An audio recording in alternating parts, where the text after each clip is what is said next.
Good morning বন্ধুরা, আশা করি তোমরা সবাই ভালো আছো, সুস্থ আছো। আমিও মোটামুটি আছি। সকালে ঘুম থেকে উঠে ফ্রেশ হয়ে রান্না বান্না করে তারপরে আর যে কাজগুলো ছিল সেই কাজগুলো করে তারপরে স্নান করে পুজো দিয়ে খাওয়া দাওয়া করে বিকালের দিকে চলে গেছিলাম একটু বাবার বাড়ি। ওখান থেকে একটু রাসমেলায় যাব, ওই জন্যেই গেছিলাম। তো তারপরে আমরা চলে গেলাম রাসমেলায়। আর দেখো কি সুন্দর করে সাজিয়েছে উপরটা।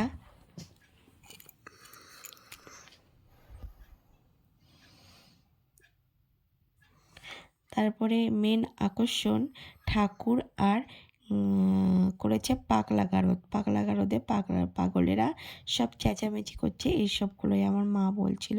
মা আগে এসেছিলো দেখতে, মার কাছেই শোনা। তো প্রথমে স্বস্তিককে বলছে তোকে যেতে হবে না, তুই ভয় পাবি। স্বস্তিক বলছে না, আমি ভয় পাবো না, আমি যাব। এই যে আমরা এবার যাচ্ছি, গেট দিয়ে ঢুকবো।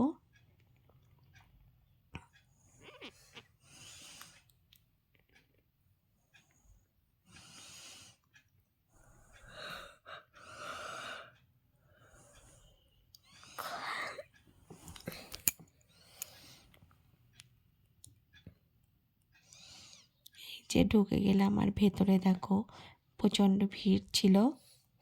আর এই যে রাধা কৃষ্ণ করেছে, রাধারানীর সখীগণদের করেছে। ঠাকুরগুলো খুব সুন্দর করেছে, দেখার মতো। আর এই যে বাঁদিকে দেখছো সব সাজুগুজু করে আছে, এগুলো কিন্তু সব, এই একটা পাগল বসে আছে দেখো, এ কোনো কথা বলছে না, চুপচাপই আছে। আর এই যে এরা সব সেজেছে, এই যে রাধা কৃষ্ণ তার সখীরা।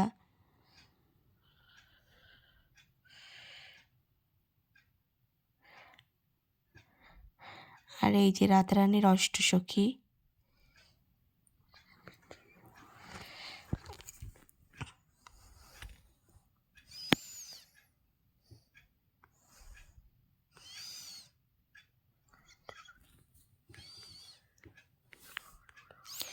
তারপরে এই যে পাগল, সেই যে পাগলটাকে আগে দেখলাম, সেই পাগলটা এই চুপচাপ বসে আছে। আর এই যে আর দুটো পাগলকে দেখো কি জোরে জোরে চেঁচাচ্ছিল, ওগুলো দেখলেই ভয় লাগবে। আর একদম পাগলের মতো করছে।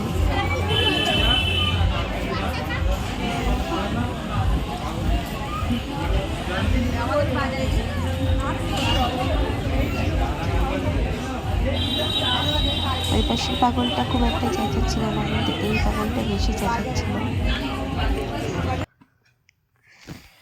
আর এই যে নিজেকেও একটু ক্যামেরা করে নিলাম।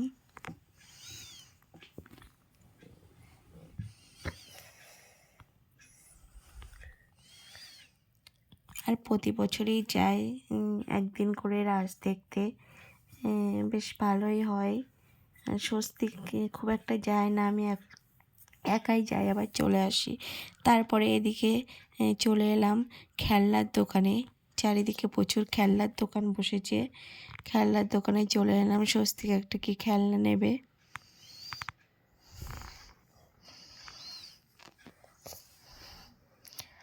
আর ভিড়ও হয়েছিল মোটামুটি, একেবারে খারাপ নয়, ভালোই ভিড় হয়েছিল।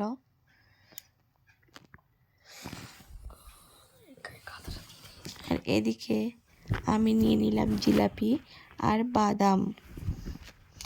আর এই যে সাপগুলো দেখো কিভাবে ঝুলছে, দেখলেই কেমন গা ঘিন ঘিন করে উঠছে।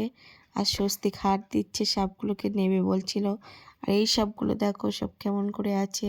তো আমি বললাম না, সাপ নিতে হবে না, তাই অন্য একটা খেলনা দেখছিল। আগেরবারও একটা সাপ নিয়েছিল, আমাকে ভয় দেখিয়েছিল, আমি জানলা দিয়ে টান মেরে ছুঁড়ে ফেলে দিয়েছিলাম। আর ওর বাবা আরও এটাই দেখছিল, এটাই নেবে।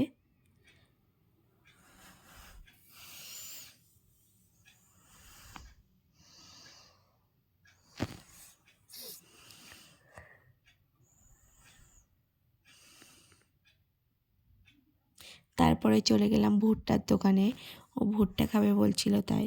তো ভিডিওটা এই পর্যন্তই বন্ধুরা। যদি তোমাদের কিছু ভালো লাগে অবশ্যই চ্যানেলটিকে সাবস্ক্রাইব করো, লাইক করো, কমেন্ট করো। তোমরা সবাই ভালো থেকো, সুস্থ থেকো। আবারও দেখা হবে পরবর্তী একটি ভিডিওতে।